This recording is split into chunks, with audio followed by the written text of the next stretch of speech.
having a discussion about favorite television shows of all time. And I'm curious, Mark, what are some of the shows that you think of as your favorite all time? Right off the bat, man, Sopranos. It's one of my favorite shows. I remember I even actually got you to watch it. It's something that I usually watch during every off season because there's no football or sometimes no sports at all. So I watch the Sopranos usually every off season. And I love the show, man. I think it's top 5 of all time. Well, I will say that if you're curious, what my favorite show of all time is, I'm holding up my believe sign, and it is Ted Lasso is my all-time favorite television show. Um, I actually rank it as the number one show of all time over Seinfeld, over Sopranos, over Breaking Bad. To me, it's the best television show ever made. Um, I love watching reaction videos to it because I get to feel like I'm watching it with somebody for the first time and they're seeing it for the first time. And I'm like, isn't this great? And everyone always says it's great. I haven't seen anyone react to a Ted Lasso episode and go, this sucks. I've never seen it, Wayne. I'm gonna have to check it out. Absolutely worth it. It's on Apple TV, or if you can stream it somehow on the side, you can do that as well. But speaking of television shows, we're the best television show in town when it comes to NFL news and such, and we're going to dive into that right after our new intro. Well, not new anymore. Our intro for the third time.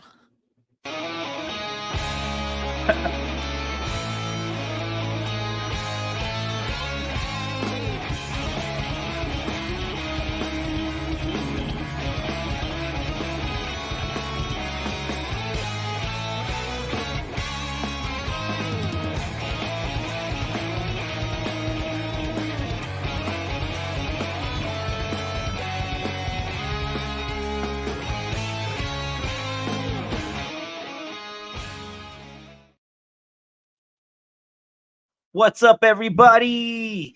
We are the NFL experts. I am Mark D, and I am always joined by my guy, Wayne G. How's it going there, man? What is pippity poppadin? I am doing pretty good. I've actually been on the road quite a bit. I know I messaged you. This was my week in the office. We have to go in the office once a week, and I work 1.5 hours from my office. And then one day this week, I had to go into Boston, which is about 2.5 hours from where I live.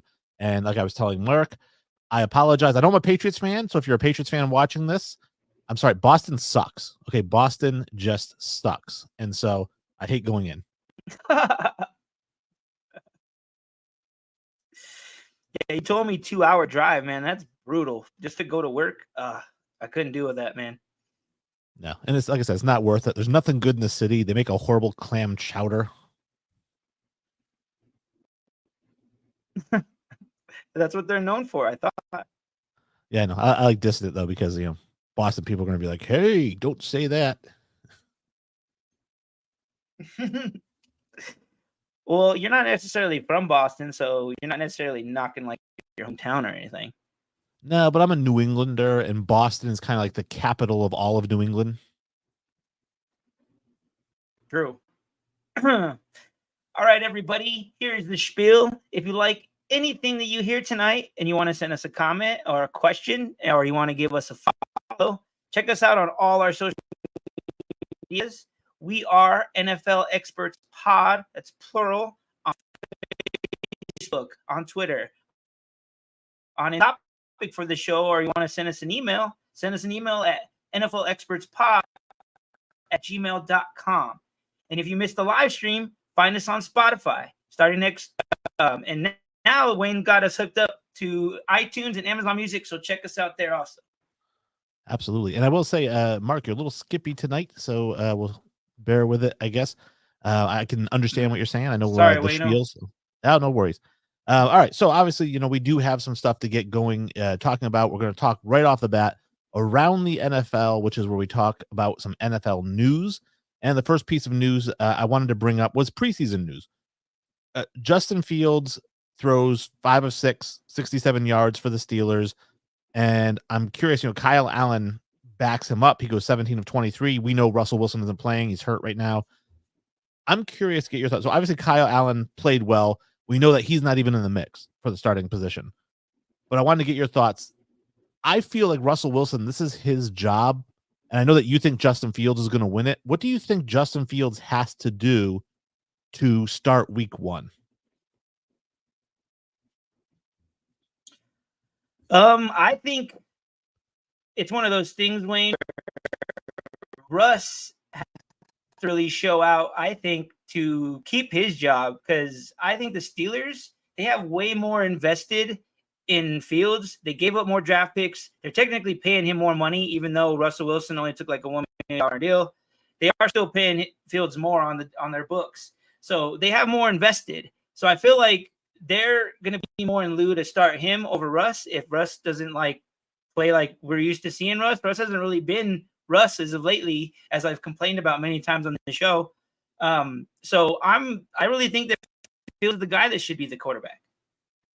He might be. I'm curious. Do you think Russell plays this preseason? They got 1 game left, right? Or maybe they have 2 games left because we're going into the weekend.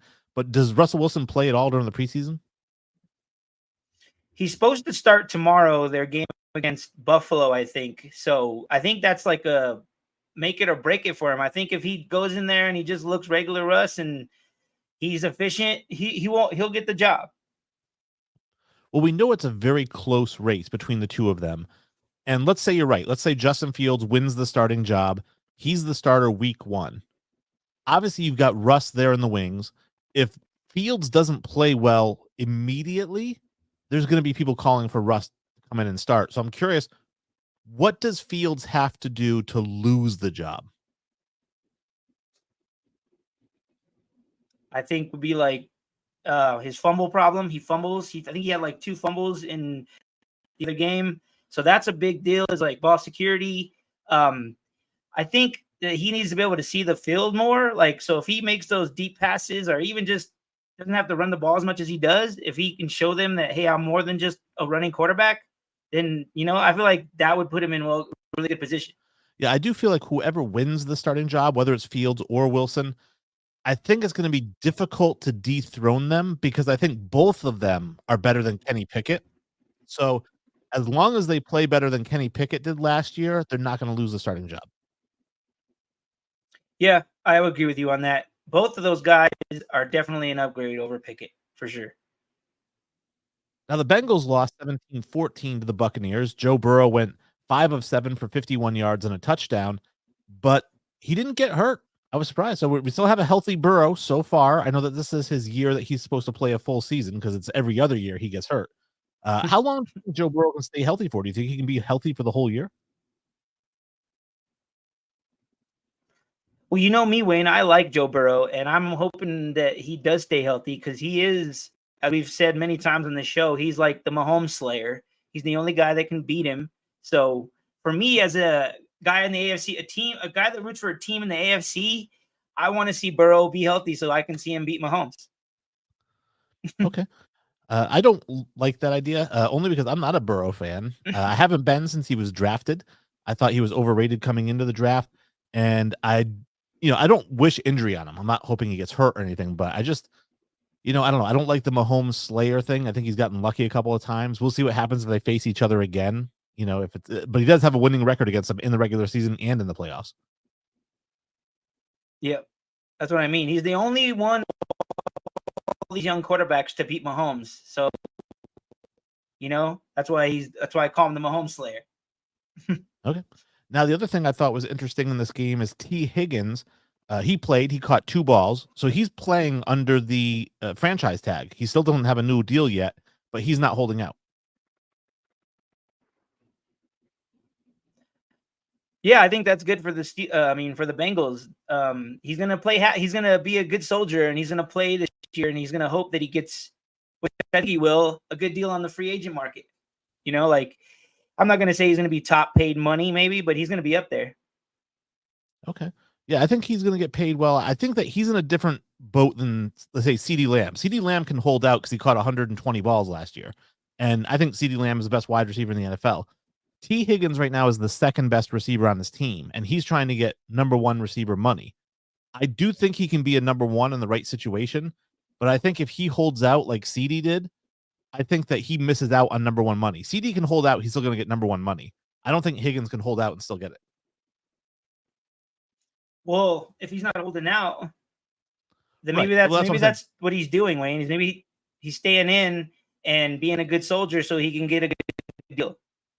Yeah, that's what I was saying. Is that's why he's playing. Like CeeDee Lamb has the luxury of he doesn't have to play. He can force a contract that way. T Higgins has to play, or he's going to have to get number 2 money. So I think that he's kind of unlike CeeDee Lamb, who has Dallas over a barrel. I think the Bengals have T Higgins over a barrel. You think so? Um, in a way they do. But I don't think for some reason I never thought he was the type of wide receiver that was going to hold out. Like a lot of these guys nowadays, they do the hold in thing where they stay on training camp, they practice, but they're not necessarily maybe not start the season. So maybe that's what it is. I'm not sure. I know that when you start to hold out during the regular season is when you start getting really heavy fines. Like you can miss some of training camp and it's a small fine. But I think once you get into the regular season, and that's why Joey Galloway came back. I don't know if you remember years ago, Joey Galloway was holding out for a big contract and he sat out, I want to say like the first 6 or 7 games of the season. He ended up losing like, I don't know, hundreds of thousands of dollars, if not millions of dollars sitting out. So I think like when you get to the regular season, it's kind of like that's the point where you have to play or you're not going to get paid anything. Right. So that's the decision up to him. He really wants to hold out to see if they'll give him a deal. But like I've said many times, Cincinnati is a cheap organization. They don't pay players. I'm surprised they paid Burrow. I'm not even totally sure they're going to pay Chase exactly what he wants. So I could see him maybe going somewhere else. But yeah, I don't see them paying him, and I see him hitting the free agent market. So that's probably why I see him being, like I've been saying, a good soldier because he wants to get a deal somewhere if Cincinnati's not going to pay him. Well, the other game that I have here is the Chiefs and the Jaguars. The Jaguars lost, or they won 26-13. They beat the Chiefs. Obviously, I don't care about wins and losses. It's the preseason. It's mostly backups playing against each other. But something I thought was noteworthy, Xavier Worthy had 0 targets. They did not target him at all in the game. And I know Brown got hurt. Hollywood Brown got hurt. So we're going to see maybe a increased role or increased targets for Xavier Worthy. But I can't remember if you agreed with me during the draft that this guy should not be taken in the first round. And I thought it was a huge mistake to take him there. And I think the 0 targets is telling. I was at the time, Wayne. I did agree with you, and I've been seeing some practice footage that just comes up through social media, and because the guy's so little, man, he's just getting knocked around, and I think that's a big part of it, and that's why like they're thinking maybe he's not ready, and so maybe that's why he didn't get any targets. Yeah, he's only like 170 pounds or 165 pounds, so it's like he can get jacked at the line of scrimmage by a strong cornerback. Yeah, like he was getting nailed at the line in practice. I know they can't do that in the games, but yeah, he was getting thrown around. The other thing I thought was noteworthy of that game is that Carson Wentz was on the Chiefs. I didn't realize he was still in the NFL. When you sent me your notes, Wayne, I saw this and I was like, how did you not know Carson Wentz? Dude, Wayne, our show is the NFL experts. You're supposed to know this shit, bro. Come on, man. Yeah, I mean, what is he, a third stringer now? So I just thought that he was a guy who was out of the league already. No, man. Come on. You're killing me, Smalls. Yes, he's the backup for Mahomes now. He's getting another chance. Maybe it's one of those quarterback rehabs. He's going to Andy Reid, who's a genius offensive guy. So, yeah, maybe that's why he's there. I don't know. Maybe. Where's Jamarcus Russell playing? Because I know he's is he still around? Retired. Oh, okay. So at least some people retire when they're not good anymore. All right. So the other notes I have here are about the Jaguars. So Trevor Lawrence goes 3 of 4, 42 yards. CJ Beathard 7 of 14, 125 and a touchdown. Mac Jones 9 of 11, 98. I know that obviously there's no competition for the starter role. That's Trevor Lawrence all day. But the number 2 role, I was reading that it's neck and neck between Mac Jones and CJ Beathard. Do you think Mac Jones can pull it out and win the number 2 spot? I think Mac Jones has some talent. I kind of think he got the screw job in New England, man. Like, he starts there with McDaniels, and he has a really good rookie season. They go to the playoffs, and then McDaniels leaves, and then Belichick decides, I'm going to have this defensive coordinator be his offensive coordinator, which makes no fucking sense. So that season was kind of screwed for him. And then, granted, he probably didn't help his cause because I heard that he complained a lot while he was there, and Belichick's not dealing with that shit. So it was kind of both ways. But I always felt like he had talent. He just never really got a fair shot in New England. So maybe as a backup, he can make it in the league.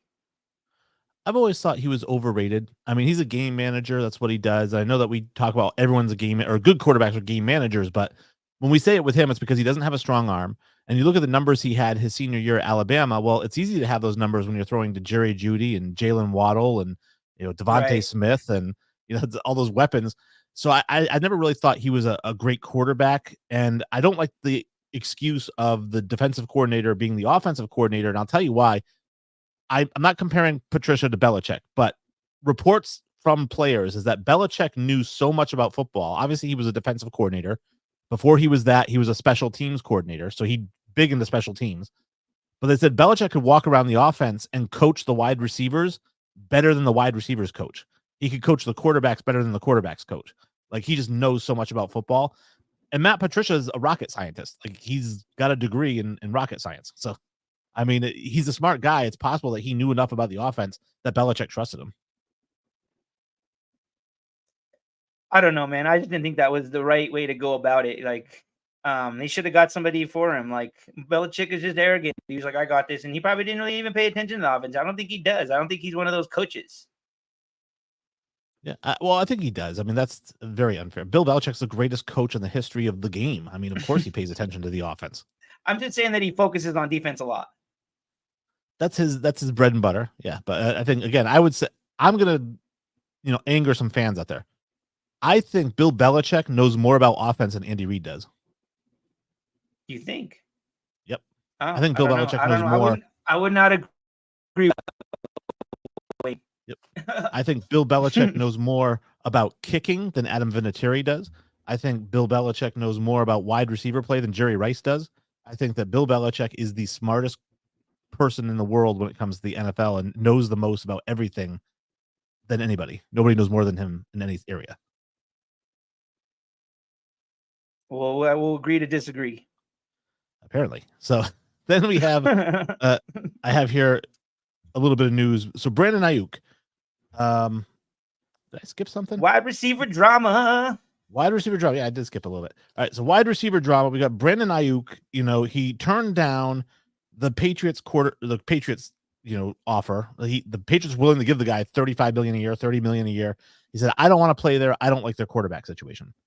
So then the 49ers, they get a deal in place with the Cleveland Browns, offering Amari Cooper and some other stuff. We did talk about it a little bit. And he says, I don't want to play there either, probably for the same reason.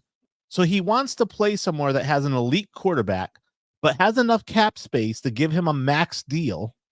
And now he's negotiating again with San Francisco, which makes sense because Brock Purdy's on a minimum deal. But I know I'd mentioned to you, other than San Francisco, and I wrote an article about this for Stadium Rant, although it is not the Stadium Rant article of the week. But I did write an article, which was the 49ers can only trade Brandon Aiyuk to 5 teams. And the idea was there's 5 teams that have the cap space to give him Amon-Ra St. Brown's deal and have an elite quarterback.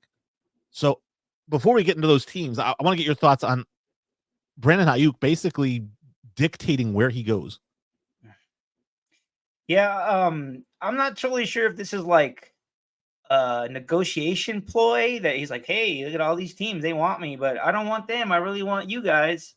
So, and then everything I keep reading now up to date, Wayne, is that they're close to a deal. I don't know if it's true or not. I read a lot of different things, but that he could be getting this. All could have just been haggling negotiation wise to get the deal there, the one he wants. It makes sense. I mean, he's a West Coast guy. He's from Nevada. He went to Arizona State, right? I think that, he's a guy who's from the West Coast. So it makes sense that he would, want to play out in San Francisco. Yeah. And they're really good. Like, why would you want to leave that team? They're like Super Bowl ready right now. Well, let me throw out the 5 teams with the elite, what I consider to be elite quarterbacks that had the cap space to get them. We'll discuss each team. And you can debate whether or not these are elite quarterbacks, but I did have the Arizona Cardinals with Kyler Murray. I know he's healthy now. He was injured the last couple of seasons, but when he's healthy, this is a guy that completes 70% of his passes. He's very accurate, cannon for an arm. He's a little guy. That's the knock on him, is that he's little, but he's fast. He can throw. He does everything. And you figure you put him with Marvin Harrison Jr., Zay Jones, Trey McBride at tight end, and then you have Brandon Aiyuk to that. I mean, that's pretty solid. That is solid. Good one, Wayne. I don't know how they would play out. I know we have the Cardinals a little bit lower, but we'll get into that a little bit with our preseason rankings. The other team I have here, how about this? The Los Angeles Chargers. Obviously, they let Mike Williams walk. They let Keenan Allen walk. They need a wide receiver, Wayne. They need a wide receiver, and they have Justin Herbert there. But the question is, I think you mentioned it even, like Jim Harbaugh does not pay wide receivers. Mm-mm. He does not do that. For some reason, in all of his offenses, he never really focused on like a big name receiver. It was always like guys like Michael Crabtree. And when he had him, he was like before he got his contract. So yeah, he doesn't pay diva wide receivers. It's not his thing. And then we have the Jacksonville Jaguars. We just mentioned them. Trevor Lawrence at quarterback. And then he would be paired with Christian Kirk, Gabe Davis, Evan Ingram at tight end. I like this one the most for him because he would be the number one receiver. So he could, if he's as good as he thinks he is, going to Jacksonville, he could potentially catch 100 balls, 110, whatever. Yeah, and the Jaguars are a team on the rise. So I think that's another good one. The two last teams I had that, again, have the cap space and they have the elite quarterback are very interesting. The Detroit Lions, who have Jared Goff, they just signed St. Brown, but they still have the cap space to get Aiyuk. They have Jamison Williams. They have Sam Laporta. And I'm trying to think, can you imagine adding Brandon Aiyuk to that Detroit Lions offense? That would be killer too. That's like the one that piques my interest the most, Wayne, is Detroit. You could even give Jamison Williams in the trade. I don't think that guy's going to pan out. So I might do that if I was Detroit GM. I'd be like, hey, I'll give you Jamison. You give me Aiyuk and we'll make a deal. That's a good one.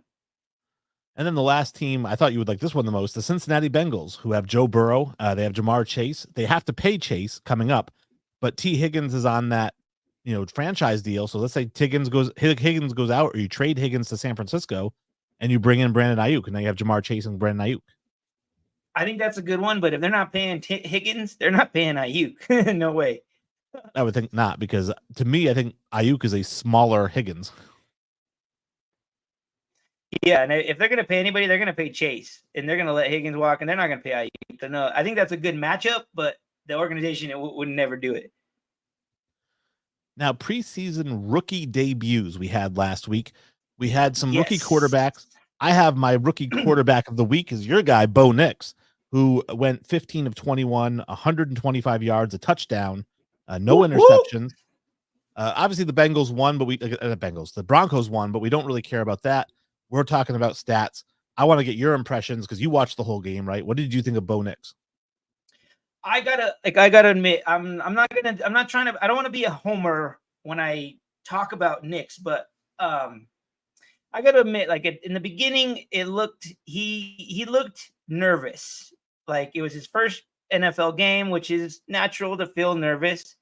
So I felt like he made some passes that were like just nerves. Because then as the game went on, he got better. And like I said, I don't want to be the homer that's like, oh my God, but I think Bo Nix is going to be solid quarterback for us. Yeah, I mean, by all accounts, the big knock on him coming out, and I made this knock on him as well, was that he's a dink and dunk passer. Like he's not going to stretch the field. But he's very accurate. Like he always goes through his reads. He makes the right reads. It's almost always a check down with him. Like I said, you're not going to see him throwing 25-yard outs. He's going to be throwing slants, the running back out of the backfield. That's his bread and butter. So I'm curious to get your thoughts. I know obviously Zach Wilson played, Jarrett Stidham played. We're not sure if Bo Nix is going to be the starter week one. Statistically, it seems like he should be. But do you think that inability to stretch the field will hurt him? I guess it didn't hurt Drew Brees and Sean Payton's offense. Everybody thinks that he's like incapable of doing that. Like he can throw the deep pass, but he plays safe a lot, which I'm okay with. Like I want him to keep moving the chains. That's what I want from him to do, especially as a rookie quarterback. So if he's making the right decision and he's not taking negative plays, I'm okay with not having the deep game all the time. Right. Well, and again, that was the thing with Drew Brees, is that Drew Brees always led the league in completion percentage because he didn't have a cannon for an arm. So Drew Brees had that Sean Payton offense, which was a lot of 5 and 10-yard passes, not much more than that. And I would have to imagine that theoretically, if you could get Drew Brees in his prime, you would take him. Yeah, definitely. It's kind of like James Marilat said when we had him on the show. He's like, it's not the most exciting offense to watch, but it was like super efficient and they won a lot of games. Right. So then it's like, if you're going to have that kind of an offense, you have to have a really strong defense. So how do you feel about the Broncos defense? I think the Broncos defense is going to be better this year. Like I told you, like I texted you today, I heard that our defense dominated Jordan Love in our joint practices today. So I loved hearing that. All right. So it might be, like I said, he was my rookie of the week, but going from your team to my team, the first week of the season, the preseason, we got to see one series from Drake May, really, and he didn't really do much, completed a couple passes. And then we got to see my guy Bazooka Joe go out there, and Bazooka Joe had 54 yards passing, and he was scrambling all over the place, and he, completed a touchdown. And it actually said if you took his numbers, divided them by the number of plays he was on the field, and then multiplied them times a whole game, he was like Lamar Jackson in 2016 or whatever. He was unanimous MVP good. And, I'm just kind of blowing smoke because I love Joe Milton and I don't love Drake May. Obviously, we've had week 2 that I watched that game. Drake May looks really good. Last night's game, right? I thought he looked okay last night. Yeah, he looked good. I mean, he had some passes I didn't really love. I threw an interception, I believe. Joe Milton didn't look great when you watched Milton play. It was, kind of a mixed bag. Again, what we talked about, or like, what your friend we were talking about, was he's throwing 100 miles an hour on every pass. Little 7-yard slant. He's unleashing the cannon, and the guys are dropping the ball because it's hitting them so hard. You got to put a little touch on it. Yeah, he needs work on that. Like he's got a great arm, but the short game, those intermediate throws are going to be tough for him, I think. I think so too. And now there is talk I read recently that, and so there's. Go ahead. No, go ahead, Wade. No, I read recently that Gerard Mayo came out and said that there is a chance that Drake May could start week 1. That Jacoby Brissett isn't locked in as the starter, and if Drake May plays good next week as well, then he might go into week 1 as the starting quarterback. I think the only reason why Drake May should be like the week 1 starter, because you know what, we've seen what Jacoby Brissett can do. Like we've seen his ceiling. May, we have not seen that. And like I was saying, like I thought he looked pretty decent last night, even though I texted you last night, Wayne, and was like, I don't think he's ready. I think he got a lot of talent, but they don't have a lot of talent around him offensively. Like I don't even know who their number 1 receiver is. Like their offensive line is shit, Wayne. I was going to tell you that last night. I was like, man, this guy has no time. I feel like it's going to be like Josh Allen's first season. He's going to be running for his life because he's got no offensive help. I think he's got some decent weapons. Ramondre Stevenson is a legit running back. I mean, he's a guy who's going to get, he did sign a big extension, even though I wouldn't have given running backs a big extension. He got that. I think that they did a good job drafting. I really like Jalen Polk. I really, really like Javon Baker. And Kayshon Boutte's finally starting to show a little flash, because I remember last year, everyone was like, he's the steal of the draft. He's going to be amazing. And they didn't do anything. So he's got some young weapons there. I think the reason you start him week 1 is because you're not making the playoffs anyways. You're not making a deep playoff run. Just go out there, go 5-12, and let him get some practice. Yeah, that's what I'm saying. Like, make it be like the Josh Allen year, like I was saying, his rookie year. Put him out there. If he needs to run, let him run. Even though that's not really necessarily his game, let him run. Now, Michael Penix went 9 of 16 for 104 yards in a win. I think he beat the Falcons. No, I haven't written that. He's on the Falcons. No, he plays for the Falcons. Wait. Yeah. I have the worst notes imaginable, apparently. But anyway, so it was a 2013 game, and Kirk Cousins, he's supposed to be back by week 1. The question I wanted to ask you is because Michael Penix did look good, and we talked about this last week. So too. Yeah, he can sling the ball. I guess, I asked somebody else, they said there's 0% chance, not even a 0.1, a 0.0% chance that Kirk Cousins is not the starter week 1. Like, he's starting. But I was going to ask you, do you think that there's an outside chance, no matter how small, that Michael Penix could be the starter week 1? I think just by money obligations alone, Wayne, that'll never happen. Like, they owe that. They they just gave Kirk Cousins all this money. There's no way they're going to do all that and then ultimately decide to start Penix. I think that would be crazy. Well, I'm gonna throw a name out there and tell me if this rings any bells. Matt Flynn. Oh, you're talking to, you know, it's funny that you say that because I was literally thinking that after I talked about my point that I just made. Yes, Matt Flynn was signed to a bunch of money and then Russell Wilson took over the job. So you're right, it has happened, but it's a rarity. It is, because you have to have a coach and a GM who says, we're going with the best guy. It doesn't matter how much you're getting paid. We're going with the best guy. And they, at the time, a lot of people were like shocked that they were making that move. So, it did prove right. But you know what? That would be crazy if that did happen again, Wayne. Jaden Daniels, he's definitely starting week 1. Jaden Daniels went out there 2 for 3, nothing major, 45 yards. They lost to the Jets. Who cares? I actually think Washington has a pretty decent team over there. But again, rookie quarterback. I love Jaden Daniels. I wish I could see more of him. 3 passes isn't enough because he's really exciting. I really want to see him play like 4 or 5 series. Yeah, I'm not sure if he's going to play in tomorrow's game because they have a load of preseason games going on tomorrow. So I'm assuming he'll probably play more like Maeve did last night. And then the other one we know is definitely starting week 1. Caleb Williams went 4 of 7, 95 yards, had a scramble for 13 yards, 33-6 win over the Bills. Again, doesn't matter. Wins and losses don't matter. But I don't know if you saw any of the highlights. Again, it's only 7 passes. But when you watch Caleb Williams, he's so calm and cool in the pocket. He doesn't look flustered at all. He knows what he's doing, puts good zip on the ball, tight spiral, just a really, really good quarterback. You know what? I would have to agree with you, Wayne. I'm still slowly believing this hype, but I thought he looked really good for the 7 passes he did. Like, you're right. I think the one thing that surprised me the most was how calm he was in the pocket and how really nothing fazed him. Like, he didn't have that moment that Nix had where Nix was nervous and had some bad passes. That didn't bother him. That he was unfazed by it. And I was really impressed by that. So yeah, I think that's me another thing, Wayne. I think we're going to see a lot more of him in the next game. So I'm curious to see that game. Now, the one that is troubling, I guess, is J.J. McCarthy with the Vikings. He actually played well, 11 of 17. He threw an interception early, but then he threw two touchdowns. He's the only quarterback to throw multiple touchdowns. And then he tore his meniscus. He's out for the rest of the year. Yeah, man, I was just going to say that. It really sucks for him.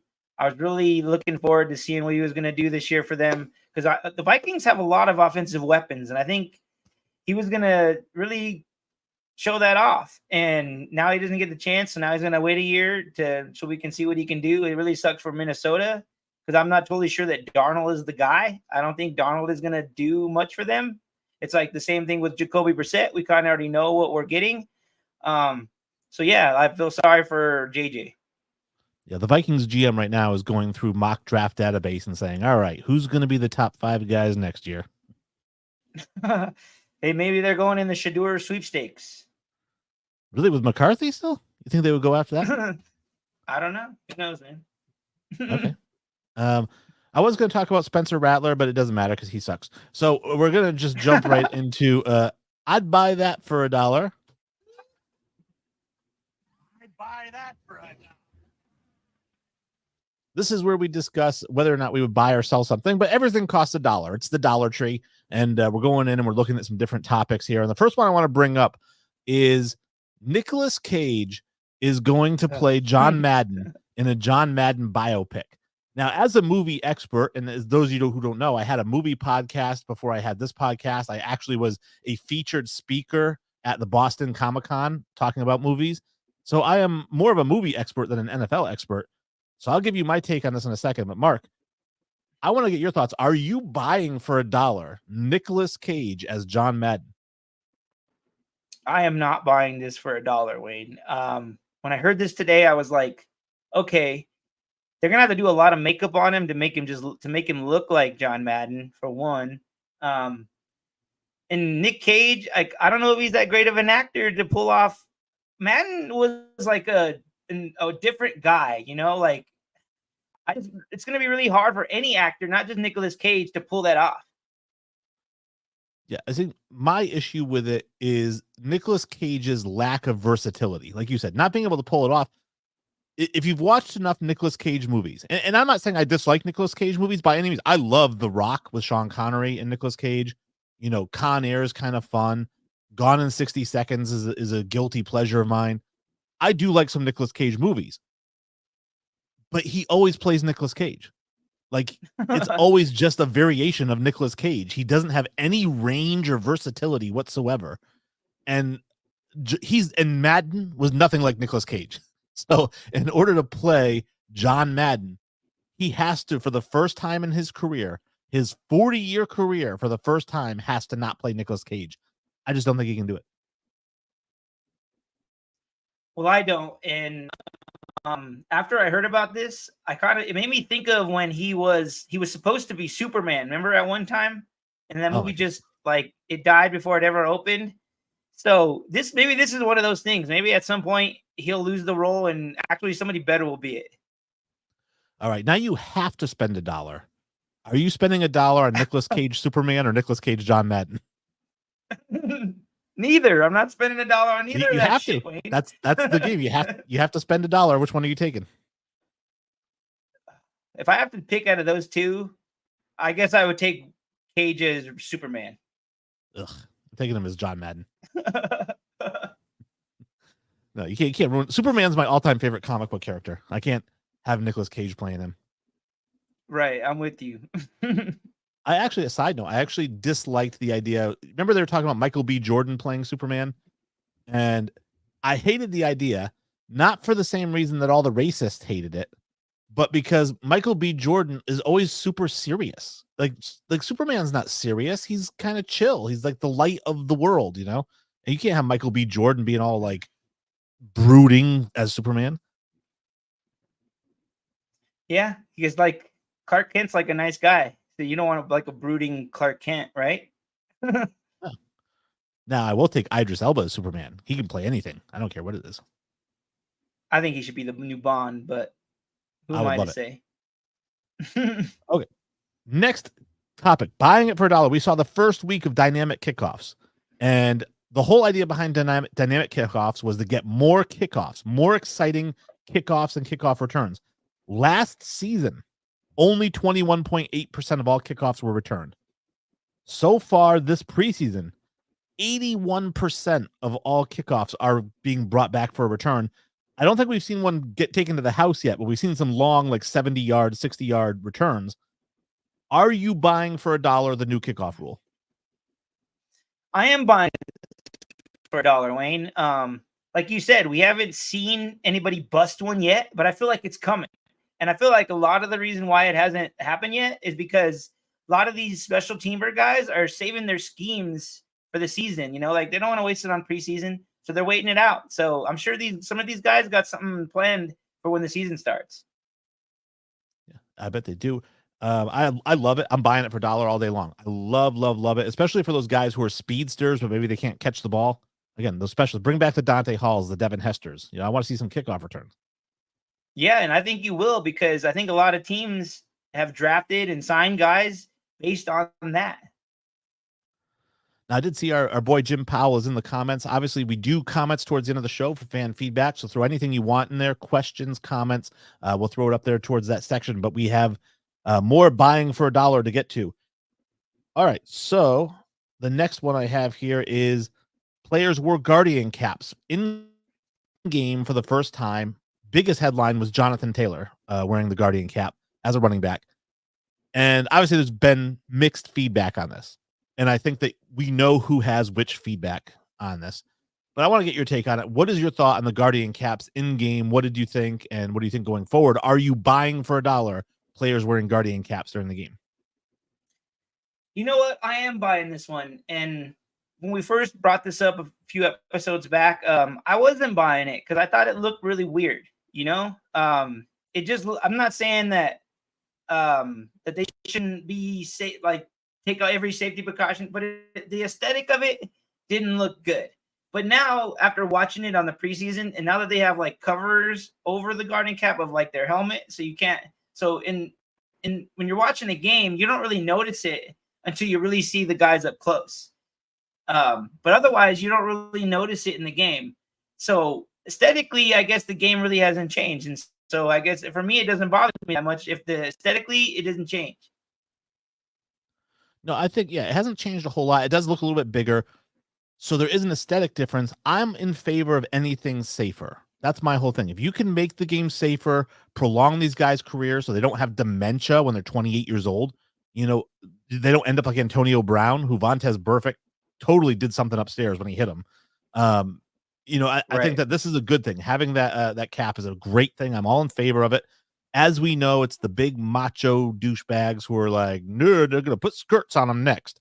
I'm like, I'll tell you what, if a skirt kept you from getting a knee injury, I'd be like, you got something with sequins in it? For sure, dude. For sure. I also have here the 49ers. They're banged up. They had to cancel joint practices with the Saints. You know, that's a big thing right now. Joint practices. Patriots just had them with the Eagles. Sometimes we see a little bit of fights. I want to get your thoughts on this one. And I have some thoughts being a former football player, albeit not in the NFL, but I did play football. And I want to get your thoughts on joint practices. Are you buying them for $1 or can they go away? I am buying them for $1, Wayne, and I'll tell you why. This is exactly why. At some point, preseason games are going to be, they're either going to have no more preseason games, or maybe they'll just have one. Because at some point, the season is going to go to 18 games. Who knows when? The owners are pushing for it to be sooner than later. But at some point, there's going to be 18 games, and things are going to change. Well, I too am buying this for $1 because having played football, the first 2-3 weeks of the season, you're hitting your teammates. Like, you're just hitting each other. You're getting on each other's nerves. You're getting tired of hitting each other. And the first time that new team comes onto the practice field and you can hit somebody from another school, like, that's amazing. I love it. So I'm sure it's the same thing with the NFL guys. You know, they spend a couple of weeks hitting each other, and then you bring in the Eagles or the Saints or whatever. It's like, finally, I get to hit somebody else. Right. And I think also, Wayne, it's for these teams to play against other teams, because at some point, maybe they'll go rid of the whole preseason altogether, and the joint practices will basically be like the preseason. It very well may be, and that would make sense. They scrimmage each other and whatnot. We'll get some of those highlights. The last one I have here, buying for $1, after acquiring Hassan Reddick in a trade, he has requested a trade from the Jets. And I want to get your thoughts. He hasn't even practiced once with them, and he's already demanding a trade. They gave up a 3rd-round pick in 2026 to get him. He's obviously not getting the contract that he wants. That's his big hang-up. Are you buying for $1 that he gets traded? No, because I don't think he's going to be traded. I think the Jets are going to stand firm, and they're going to be like, fuck you. We gave up a pick for you, and we're still trying to negotiate a deal with you that you still won't show up to do. So, yeah, I would not trade him. So I also am not buying this for $1, but for a little bit of a different reason. I think they're going to release him. I don't think they want to deal with this headache one bit. I don't think they want to shop around and try to get back a 6th after giving up a 3rd. I think they're just like, fine, take your walking papers. Only $250,000 of his contract's guaranteed. They'll eat it and say, get the hell out of here. That's probably a good call for them. Then they don't have to deal with any of this drama, but they need a pass rusher. So they need to try to convince him to stay.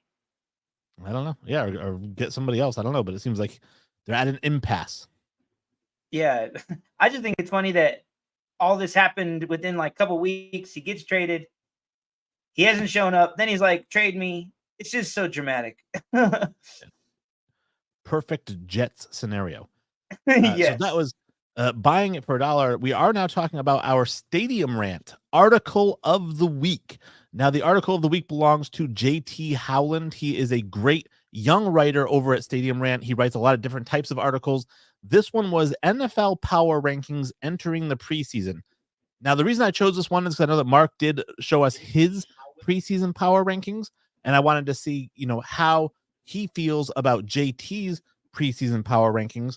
And if you want, I'll just run through the top 5, because this is very similar to your top 5. He's got the Chiefs, Niners, Lions, Ravens, Eagles. Basically just the Eagles and the Lions are flipped. The ones that I didn't like, Wayne, is like I agreed with like you said, we talked off air. I agreed with his top 10. His top 10 was pretty spot on. Not necessarily as close to mine, but pretty close. For me, it was the teams that he had above my Broncos. I didn't like that he had the Chargers and the Raiders ranked above us. There's no, sorry, my French, no fucking way that they're going to be better than us next year. Okay. I don't know. I didn't have a problem with that one. The one I thought was interesting is at 17, he had the Steelers. And again, last year they went 10-7. They made the playoffs with Kenny Pickett throwing 6 touchdowns and 4 interceptions. Now they've got a legit quarterback at either Fields or Wilson. This is a 12-5 team. To have them 17th, I was just shocked at how low the Steelers were.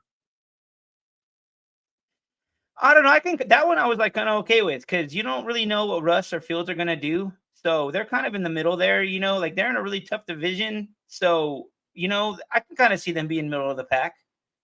I don't know. Maybe the other one I had here, 22, the Titans. You and I talked about this last episode. The Titans could be a legit 12-5 team. I mean, look at all the changes they've made, the changes on the offensive line, having Will Levis be healthy, all the receivers that they have. I don't think the Titans should be at 22.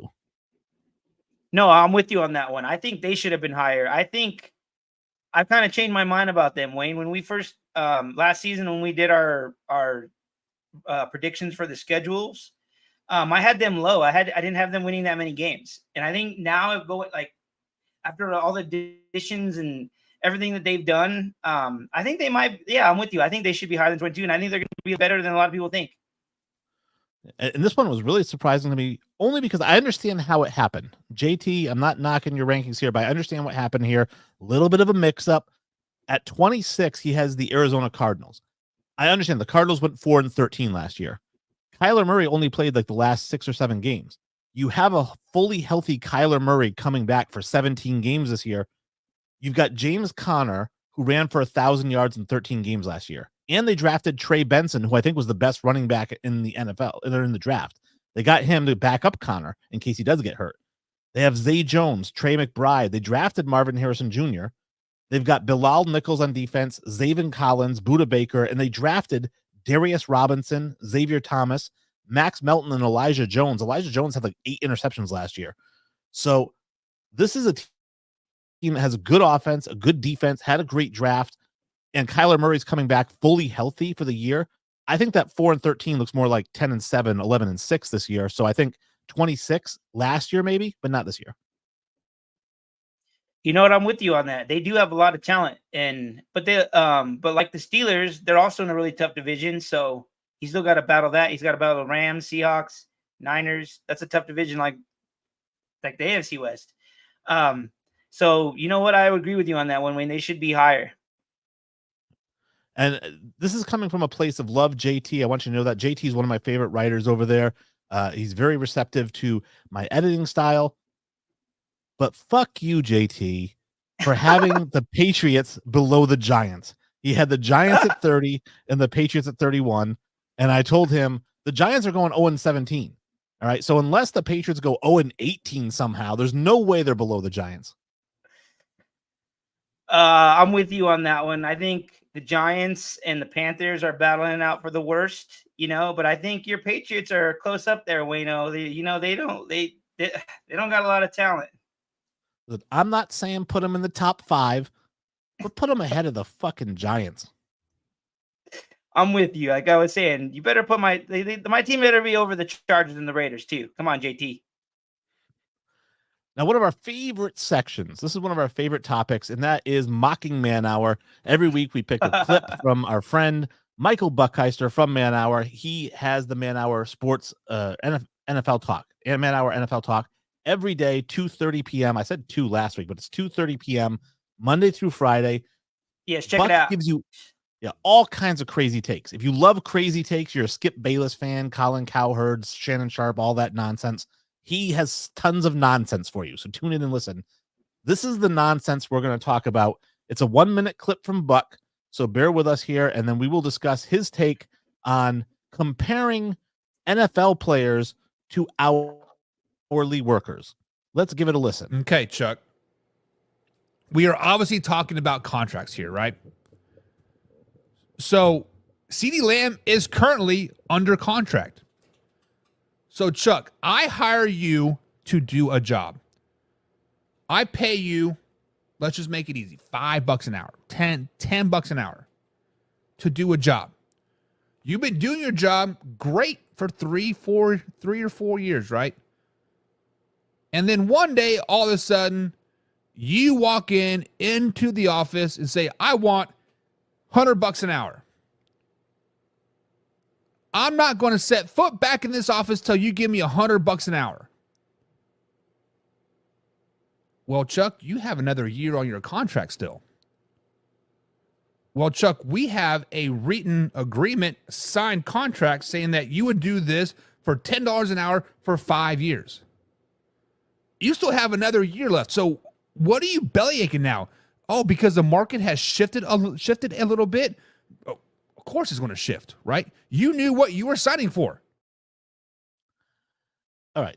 Now, do you mind, Mark, if I go into this whole ridiculousness? Go ahead, Wade. First of all, yeah, when it comes to $10 an hour and then $100 an hour, CeeDee Lamb's not making $18 million and looking for, $180 million a year. All right. He's looking for double. So he's looking to double his pay. So let's just say 10 and 20 buck just to keep it, realistic.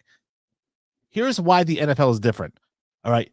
Imagine that you're forced, be against your will, to take $10 an hour for the next 5 years, and you either take it or you don't have a job. That's all you have for options, because that's the rookie salary cap. That's how it works. And the other part of it is, yes, you're performing at $20 an hour for that 5 years. So when the time comes for you to get a new contract, you want $20 an hour, not 10. And you're like, well, the players are bad guys in this. You can cut the player if he's performing at a $5 an hour clip, and you don't have to pay him. You know what I mean? So there is some room there. The team also, after you made $10 an hour for 5 years, like Buck was saying, the team can then franchise tag you and give you $15 an hour for the next 2 seasons. So they can have you for 7 years before paying you at the level that you're performing. And then the other thing too is that, unlike making $10 an hour where you can work for 50 years, they can work for about 10 years, 12 years, and then they have to retire. So when you take that first 7 years and you don't pay them what they're worth, and then the last 5 years is the back end of their career, so they never get the contract they deserve. Those are my thoughts on it. Man, Wayne, those were all very good points. I should call you like Lawyer Wayne, because you just took whatever he said and you're like, okay, this is what it really is. I love it. The one thing that I will agree with Buck on this is about the contract thing. About they did sign a contract. They're supposed to abide by it, but it's like you said, everything that you just said, I totally agree with. So there is different ways of looking at it, but I agree with you. And this is definitely not the same. This is not the same as hourly workers, just for the fact that they deal with millions of dollars and guys get paid hourly, not even close to that. So it's not even the same ballpark. So how are you even going to compare? Right. And like you said, it's a two-way street. It's a contract. Okay, fine. I'll sign the contract. I'll honor the contract, and I won't hold out for negotiation. But if I drop 25 passes this year, you have to keep paying me on that contract because we have a signed contract. I'm not the only one that signed it. You signed it too. Right. Totally agree. That's my feelings on that with Man Hour. Again, check him out, 2:30, Monday through Friday. Buck, hit them up. Really fun show to watch. We love making fun of them, and it's all good sports because we love those guys. Yes, we love Buck, so don't everybody know it. I hope nobody ever thinks that we're bashing him, but we love the guy. He's okay with this, and it's just a fun thing to rib each other. Now we have our fan feedback section. So let me dive into the comments quickly here. We've got Jim Powell, who started off saying, I don't know about this one. And again, I do apologize, Jim, because we don't get to these until later in the show, so I'm not sure which one that was. But he didn't then say, they look like the helmets in Spaceballs. They do. Agreed. It's a dark helmet up there. Agreed. They do. But they are safer, and that's why we like them, is because they are safer. And then we did have some fan comments from social media. Now, Mark mentioned it at the beginning of the show. Twitter, Instagram, Facebook. Find us. Go to the Facebook group. We have a group. It's called the NFL Experts Fan Group. Go in there and ask us questions, and you can get to your comments put up here, just like we're about to with our fan comment number 1, John Peebles, fan of the show. He always comments. He wasn't in tonight, but I wrote my article about how Joe Milton played like an MVP in the first preseason game, and John said, and he will start. Just watch. He might.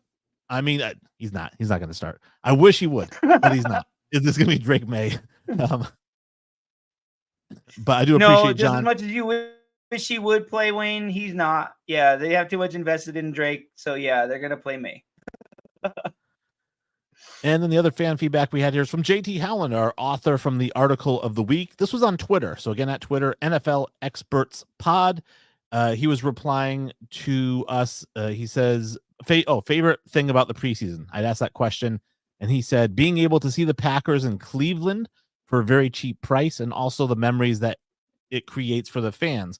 Meeting Tom Gross iComedy. I'm guessing that's a comedian. Tom Grossi is a comedian. He said, in the 2021 at the Packers preseason, wasn't on my bingo card, but a fun memory I'll never forget. So that's cool. So JT had a couple of good memories from preseason. Do you have any memories going to preseason games?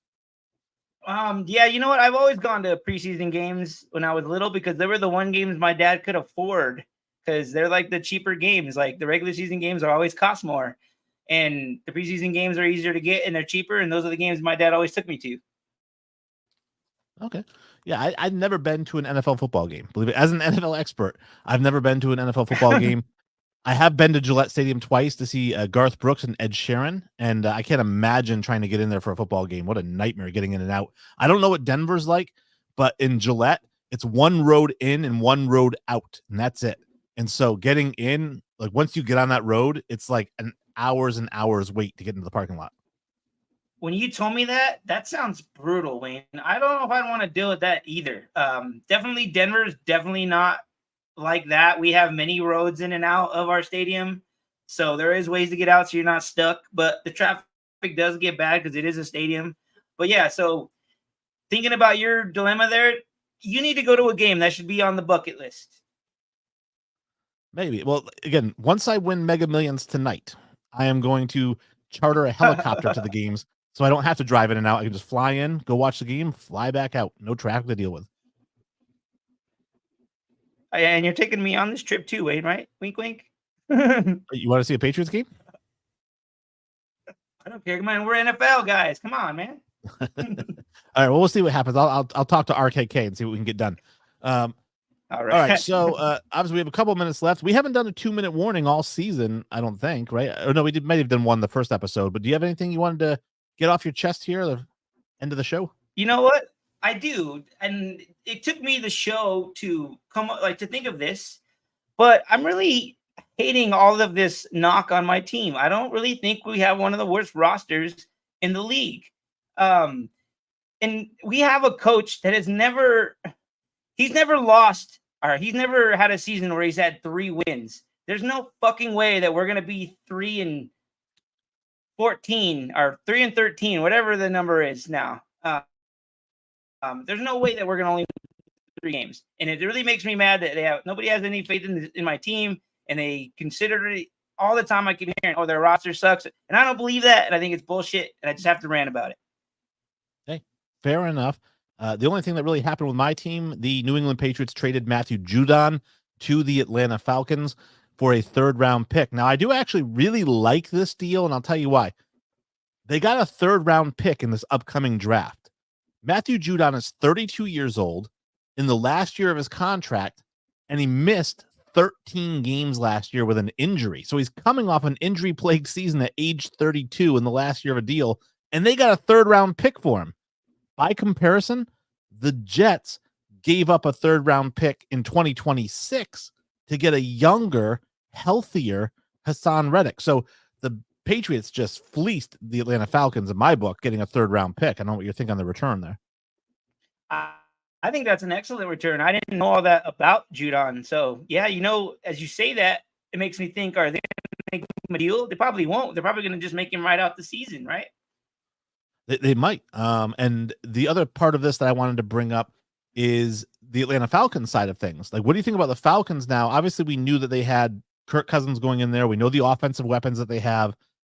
They just added Matthew Judon, who's an elite pass rusher, and they got your guy Justin Simmons to go with Jesse Bates. They're looking pretty good. I know they are looking solid, and I'm really mad that you got to bring this up, Wayne, because it makes me sad that Justin's gone and they got him for $8 million. How come we couldn't get him for $8 million? And I think there was some beef between him and Sean Payton, and that's why he's gone. So I don't know what to think about it, but it sucks. And my last thought on it was this. I meant to have this and buy it for $1, but I forgot it. But would you buy for $1? The Patriots are cutting salary so that they can sign CeeDee Lamb to a huge contract. They're going to make a trade with the Cowboys. I wouldn't be buying that one because I don't think that's going to happen, Wayne. I know that they don't tank in the NFL. I think this is the way of Patriots tanking. They're like, hey, we're not very good. You know, they're offering us this pick that we didn't think would get, and they're like, hey, get rid of them. They're going, and dude, a number one pick for them would help them build their franchise, help them get some more weapons. I think that's what the ultimate goal is. Well, I look at it this way: is I will buy it for $1 because I'm wishful thinking about it. And if the Patriots do manage to get CeeDee Lamb and make him the highest paid wide receiver in the NFL, I hate to be crude, but that would be a very sticky dollar after I heard the news. Too much information there, Wayne-o. Well, we appreciate everybody on, who tuned into the show, and who stuck with us through all the comments. And obviously, we love having you guys comment on social media. I can't implore you enough. Get your comments up here during the fan feedback section. We don't really do comments during the show anymore because it does cut into the flow. We know you guys like the flow. So we got the flow. We get the end is just reserved for you guys, and we want you to take advantage of it. So go to social media, no matter where it is, NFL Experts Pod, and give us your comments so we can put it up on the screen. Yes, everything that Wayne said, I back fully. But I'm also going to say that if you're a guy of one of our listeners and you don't necessarily want to comment during the show, just send us a post on Instagram or on Facebook. Anything that you're thinking of, we usually post questions. If you have a question, post it.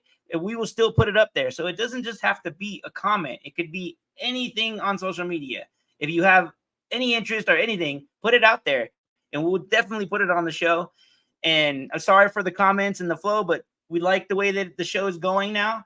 And please, like Wayne said, give us a follow on all the social medias. If you like us, please, because we love doing this and we do this for you and for everybody to hear our expert opinion. Absolutely. And with that said, now say party on, Mark.